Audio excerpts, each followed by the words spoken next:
ચલો મગજની રચના હોય ક્યાં આવેલી હોય કે મસ્તક પેટીની અંદર. ક્યાં આવેલી હોય છે? મસ્તક પેટીની અંદર.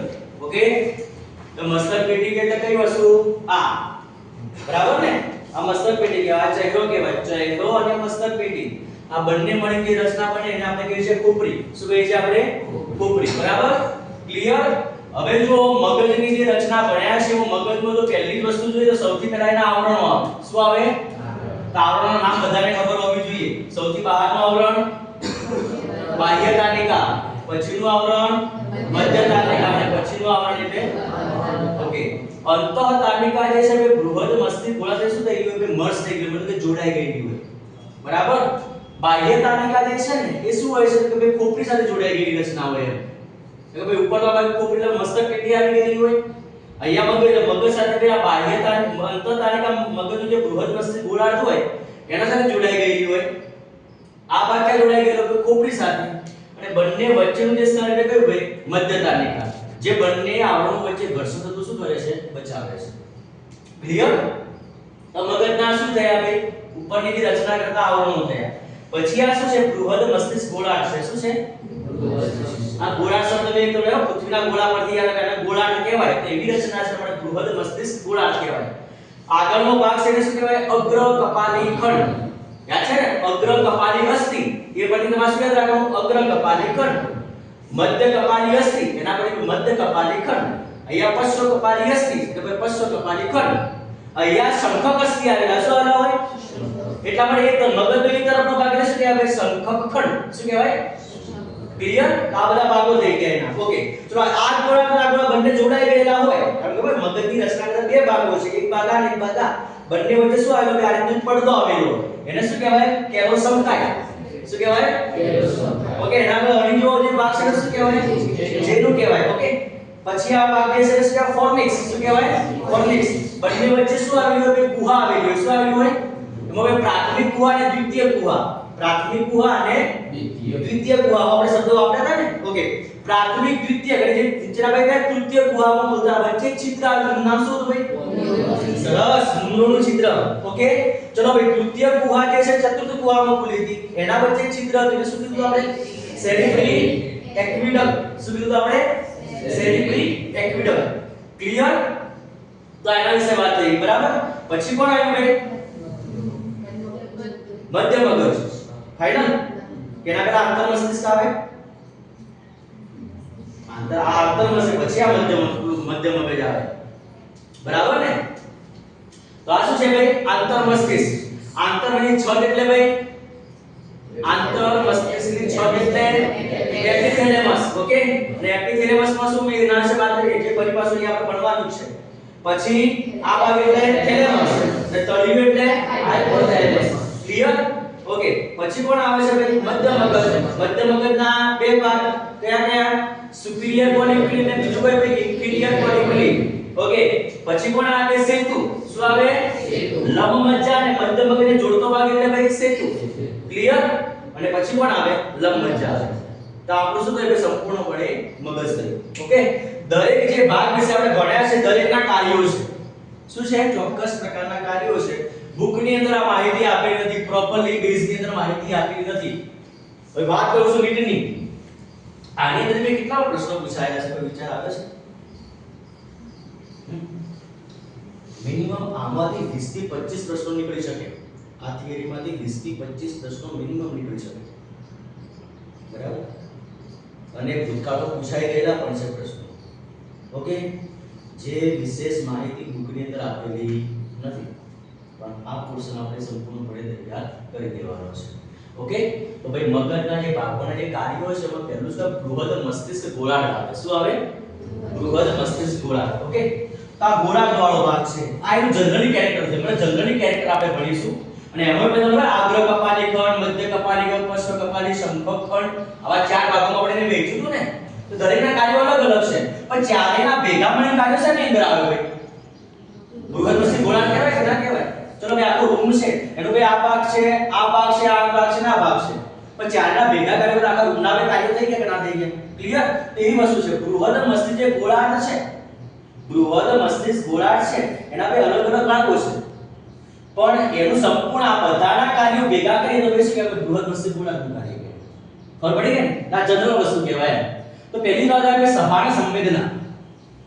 સભાન સંવેદના. તમે તમારા કોઈ ચોક્કસ કાર્ય પ્રત્યે સભાન છો? કોઈ પણ જગ્યાએ તમે વ્યક્તિ અથવા કોઈ સજીવ સભાન છે કે તે કહી શકો?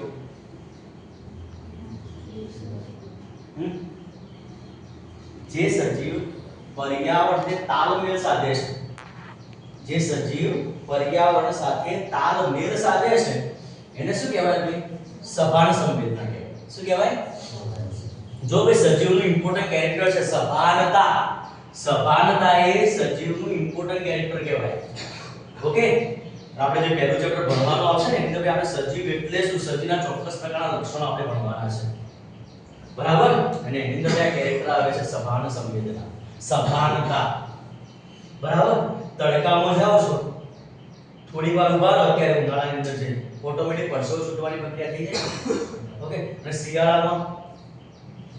શિયાળો બાઇક લઈને નીકળો તો ઠંડી લાગે છે ને, પછી શરીર જે ડૂબાટ્યું છે કે આખી ઊભી થઈ જાય ભાઈ, તરત આપણે ખબર કે ઠંડી લાગે છે, આ અનુભવ થાય છે ને આપણને. તો આપણે જે અનુભવ કરવાની ક્ષમતા દર્શાવે ને કે સભાનતા કહેવાય. શું કહેવાય? સભાનતા. ક્લાસની અંદર બેટા મન ફાવે એમ બોલશો ને, હે ઘરે જે વર્તન કરતા હોય ક્લાસમાં કરો, કેમ? સભાન છો. બરાબર? આ વસ્તુ કરાય, આ વસ્તુ ન કરાય, આ બધી વસ્તુ ક્રિયા વિધેય પર્યાવરણ જે સંતુલન કરવાની જે પ્રક્રિયા છે આને સભાનતા કહેવાય. શું કહેવાય? તો આ બધું મેનેજમેન્ટ કયો ભાગ કરે છે? તો બૃહદ મસ્તિષ્ક ગોળાર્ધના ભાગે થાય. એ સભાન સંવેદના. બીજું છે ઈચ્છાવર્તી ક્રિયાવિધિનું નિયમન. ઈચ્છાવર્તી ક્રિયાવિધિનું નિયમન. આપણી ઈચ્છા અનુસાર જે કાર્ય કરીએ છીએ ને આપણે, બરાબર? આજે કંઈક બોલવું છે, બોલી દીધું. હાથ ઊંચો કરવો છે, મુઠ્ઠી બંધ કરવી છે, મુઠ્ઠી ખોલવી છે. ક્લિયર ને? ખબર પડી? તો આ બધી ક્રિયાવિધિને શું કહેવાય? ઈચ્છાવર્તી ક્રિયાવિધિનું નિયમન. આ એ કોના અંતર્ગત થાય છે? બૃહદ મસ્તિષ્ક ગોળાર્ધમાં. બરાબર? જ્ઞાન છે. કોઈ પણ વસ્તુનું નોલેજ હોવું ને, આ બધું આપણે કોઈ પણ વસ્તુનું આપણી પાસે નોલેજ છે, આ બધું છે, બધું શું કહેવાય? જ્ઞાન કહેવાય. બરાબર? યાદ શક્તિ. યાદ શક્તિ. ડિટેલમાં ચર્ચા આની અંદર કરીએ છીએ ને, વિચારવાના કેન્દ્રો. વિચારવાના કેન્દ્રો. કોઈ પણ વસ્તુ પર આપણે ફોકસ કરી પછી એના પર વધુ પડતો વિચારવાનો પ્રયત્ન કરીએ છીએ તો મગજનો કયો ભાગ ચોક્કસ પ્રકારનો કરે છે? તો બૃહદ મસ્તિષ્ક ગોળાર્ધનો ભાગ. ઓકે, આ જનરલ માહિતી છે. પણ એના પર ચાર ભાગ છે ને, અભ્યાસની સરળતા ખાતર આપણે ચાર ભાગોમાં વહેંચેલું છે. કયા કયા ભાગ? અગ્ર કપાલી ખંડ, મધ્ય કપાલી ખંડ, પશ્ચ કપાલી ખંડ અને શંખક ખંડ. ક્લિયર? તો પહેલો કયો છે? અગ્ર કપાલી ખંડ. ઓકે, ઐચ્છિક અને અનૈચ્છિક ક્રિયાવિધિ. ઐચ્છિક અને અનૈચ્છિક ક્રિયાનો જે નિયમ છે સ્નાયુ સંકોચનની પ્રક્રિયા દ્વારા. જો બે આયા આપણે એક આખા ચેપ્ટરમાં સ્નાયુ સંકોચન કેવી રીતે થાય છે, કયા કયા અંગો ભાગ ભજવે છે, ઓકે, કોષની કઈ કઈ અંગિકાઓ આની અંદર ભાગ ભજવે છે, આ બધી વસ્તુ આપણે ભણવાની છે. સ્નાયુ સંકોચન, મુઠ્ઠી બંધ થાય ને, આ સ્નાયુ સંકોચનની પ્રક્રિયા દ્વારા થાય.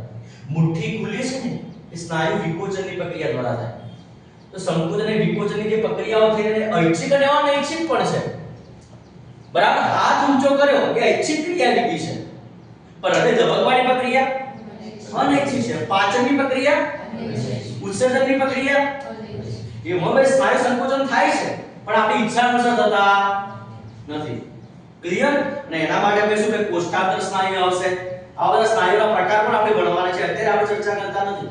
બધું આપણે જેમ જેમ આગે ગોરખ જાગે એક વસ્તુ છે, જેમ જેમ આપણે આગળ જશું એમ એના વિશે વાત કરીશું. પણ અત્યારે આપણે ખાલી એના પર કોન્સન્ટ્રેશન કરીએ છીએ. ઐચ્છિક અને અનૈચ્છિક જે ક્રિયાવિધિ છે એ અગ્ર કપાલી ખંડના ભાગે મતલબ કે એના ભાગેથી થાય.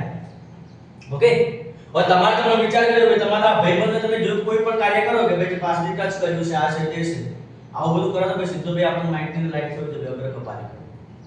આ ક્રિયાવિધિ ક્યાંથી થઈ? મારે અગ્ર કપાલી ખંડ દ્વારા થઈ. મુઠ્ઠી મેં બંધ કરી છે, કઈ ક્રિયાવિધિ દ્વારા થઈ? અગ્ર કપાલી ખંડ. કયા મગજના કયા ભાગ દ્વારા થઈ? અગ્ર કપાલી ખંડ દ્વારા થઈ. Okay, clear? ઐચ્છિક અને અનૈચ્છિક ક્રિયાવિધિ. જ્ઞાન. જ્ઞાન મેં તમને ગઈકાલે વાત કરી. તિલકની પ્રક્રિયા એ કેમ કહે છે? કેમ નાક ઉપર ના થયું, અહીંયા ના થયું, અહીંયા ના થયું? તિલક અહીંયા કેમ થાય છે? હે ઋષિ મુનિનો વિચાર કરો ભાઈ. ઋષિ મુનિ તો આશરે ભાઈ પ્રભુ શ્રી રામે સીતા માટે ધનુષ તોડ્યું હતું, બરાબર? એટલે પછી શું કર્યું હતું ભાઈ? જમાઈ તરીકે સ્વીકારવામાં આવ્યા, પછી શું તિલક કરી, પછી સીતા મહાદેવના રામના હાથમાં આપ્યો હતો, બરાબર ને? અહીંયા કેમ તિલક કરવામાં આવે? હવે એ તો ભાઈ ગ્રંથો લખાઈ ગયા, મતલબ કે એ બધી વસ્તુ બની ગઈ આજે 7,500 વર્ષો પહેલા, બરાબર ને? 7,500 વર્ષો પહેલા ઋષિમુનિઓ ખબર હતી કે વસ્તુ આપણા દેશના દેશમાં આપણે કોઈ પણ વ્યક્તિની કોઈ પૂજા ક્યારે થાય? જ્ઞાનનું મહાન છે. શેમાં? ના, આપણે જ્ઞાનની પૂજા કરીએ છીએ. શેની પૂજા કરીએ છીએ? જ્ઞાન. તો જ્ઞાન ધરાવતું કેન્દ્ર કયું? આ શું કહેવાય ભાઈ? અગ્ર કપાલ. શું કહેવાય? અગ્ર કપાલ એટલે આ ભાગ. કયો ભાગ? અને ત્યાંથી તમે જો અહીંયા જો કઈ ગ્લેન્ડ છે ભાઈ? અહીંયા બે તમે ગઈકાલે અહીંયા પિટ્યુટરી ગ્રંથિ આવે. કઈ આવે? જો કાલે પિટ્યુટરી ગ્રંથિ આપણે શરીરની માસ્ટર ગ્લેન્ડ કહેવાય. શું કહેવાય છે? શરીરની અંદર નિર્માણ પામતા તમામ પ્રકારના જે અંતઃસ્ત્રાવો જે કહેવાય